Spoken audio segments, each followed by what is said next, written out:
В Москве тихо и незаметно идет необъявленная война против гаражей. Точнее, против гаражно-строительных кооперативов, ГСК, советского типа, которые вы все с детства прекрасно знаете и привыкли видеть на окраинах жилых районов, а часто и прямо около дома. Все это великолепие хотят ликвидировать и уже к концу 2025 года. Это если верить неподтвержденным сообщениям инсайдера. И действительно, снос гаражей активно идет, в основном, как это заведено, под разные стройки. Впритык к площадке, на которой возводится гараж, пройдет скоростная транспортная магистраль. Она, к сожалению, задевает часть нашего участка. Хорошо это или плохо? Давайте разбираться. В эфире «Постметро», у микрофона Евгений Матусов. В целом я не имею ничего против гаража как такового. Если машина стоит в гараже у дома, она защищена от непогоды и потому дольше прослужит, что уже само по себе хорошо для окружающей среды.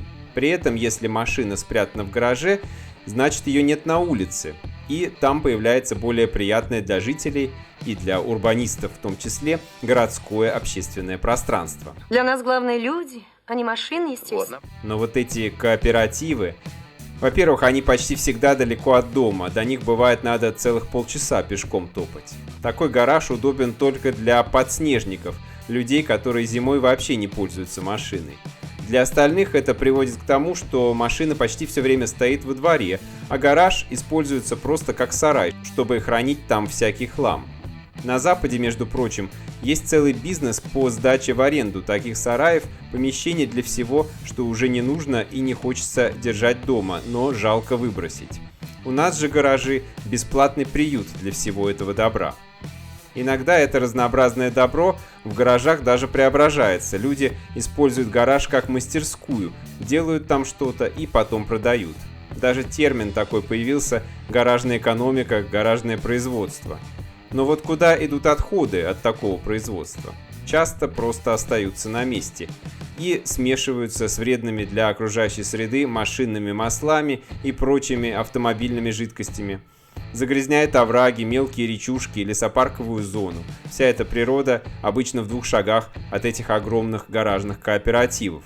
Посмотрите, иногда территория одного такого острова из гаражей сопоставима с территорией Кремля, то есть средневекового города. И более того, некоторые личности даже умудряются жить в таких гаражных городах. Нелегально, естественно.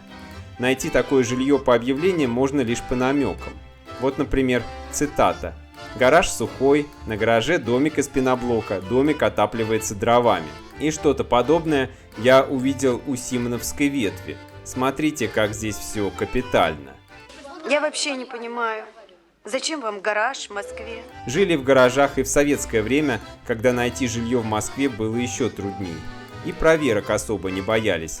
В ГСК ты живешь как на зоне, под бдительной охраной, которая держит у себя кучу злых собак, за крепким забором, за железными воротами. Правда, когда видишь такое снаружи, ощущения безопасности нет, скорее наоборот. И действительно, вокруг гаражей часто тусуются наркоманы, ищут где погреться бомжи, просто ошиваются всякие подозрительные личности. Между заборами ГСК, между рядами гаражей идеальное место для преступлений, ограниченный обзор, возможность легко спрятаться. Родители своим детям, особенно девочкам, строго-настрого запрещают приближаться к гаражам. Так, сейчас меня вышибут. А путь из школы мимо гаражей в России, увы, уже не раз становился опасным для жизни. Причем маньяки прятали своих жертв также в гараже. Там их крики из подвала никто не слышал. Но даже если в вашем ГСК никакого криминала нет, у него есть еще один недостаток. Гаражные боксы все стоят на земле, а значит занимают много места, тратят много полезной площади. Я вот не поленился и отметил в своем родном районе Орехово-Борисово, в Зябликово, какую площадь здесь занимают гаражи. Посмотрите, даже и сейчас это внушительный процент. Здесь бы могли быть парки или разные нужные жителям спортивные общественные объекты. При этом, несмотря на рост автомобилизации, площадь гаражных кооперативов в последние годы быстро сокращается. Это хорошо видно, если сравнивать исторические и более новые спутниковые снимки. Все-таки ГСК – это пережиток советского прошлого. Я за машину родину продал.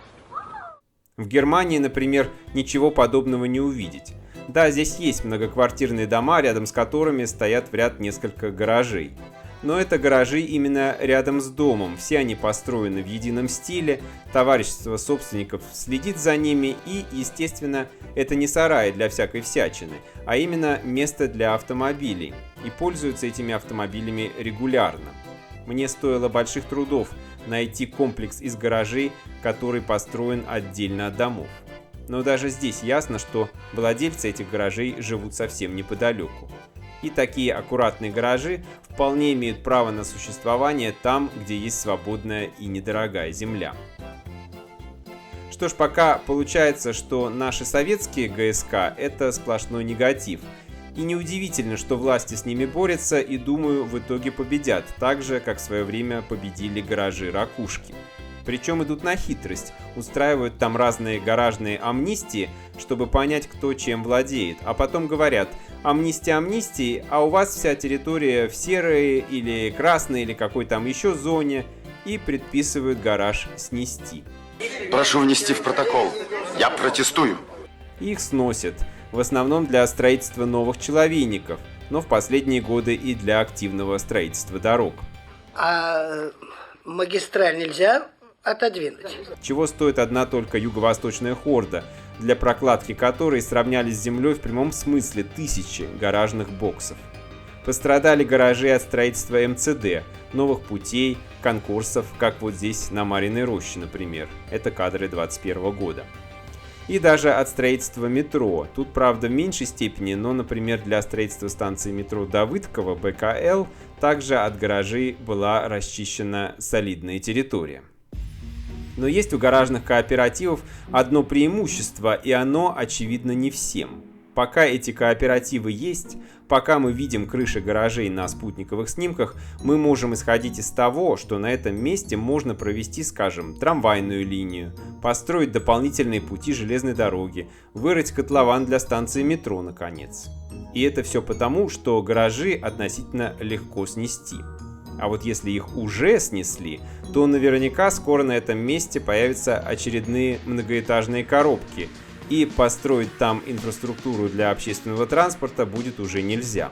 Поэтому живой ГСК оставляет открытым окно возможностей, простор для фантазии. Сейчас начнется бог знает что. Все гаражи снесут, и здесь выход из станции где-то в этой зоне. Чуть далее от станции, возможно, придется снести некоторые гаражи. За что? Но если здесь прокладывать бы два пути, то гаражи это надо сносить. Фантазии, мечты.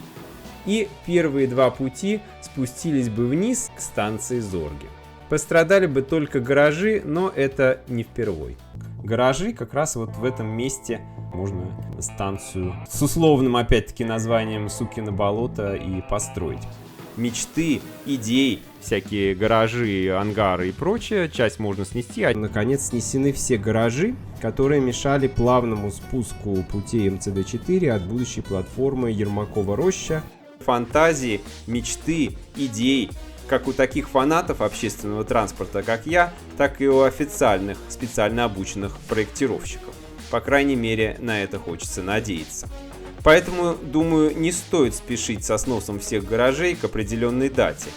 Да и такой быстрый снос невозможен физически, потому что в войне с гаражами участвуют две стороны. Автомобилисты, владельцы гаражей, тихо, но вполне даже организованно пытаются отстаивать свои права.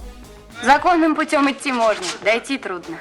Пишите в комментариях ваше мнение о гаражах, о том, стоит ли их все сносить. Мне вот особенно интересно, есть ли какие-то элитные гаражные кооперативы, но все-таки советского типа, не подземные или многоэтажные, которые из-за блата, связей во властных кругах переживут любой массовый снос. Захватить, захапать. Я даже попытался найти, какие ГСК расположены ближе всего к центру, к Садовому кольцу. А может, они даже и внутри Садового есть. Пока нашел небольшой кооператив у Донского монастыря. Да и от гаражей вдоль Симоновской ветки до центра, до Кремля не так уж и далеко. Да и вид у них весьма внушительный. Такое легко не снесешь. А для вас самое главное личные интересы. Будь, мол, у меня гараж. Остальное все пропади пропадом. Как раз у нас-то и не будет гаражей. Это частность, которая к общему делу не имеет никакого отношения. На этом все. Подписывайтесь на канал, если вам интересно, и нажимайте на колокольчик.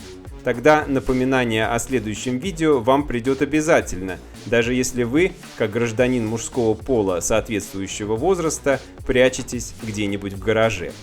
До встречи в эфире!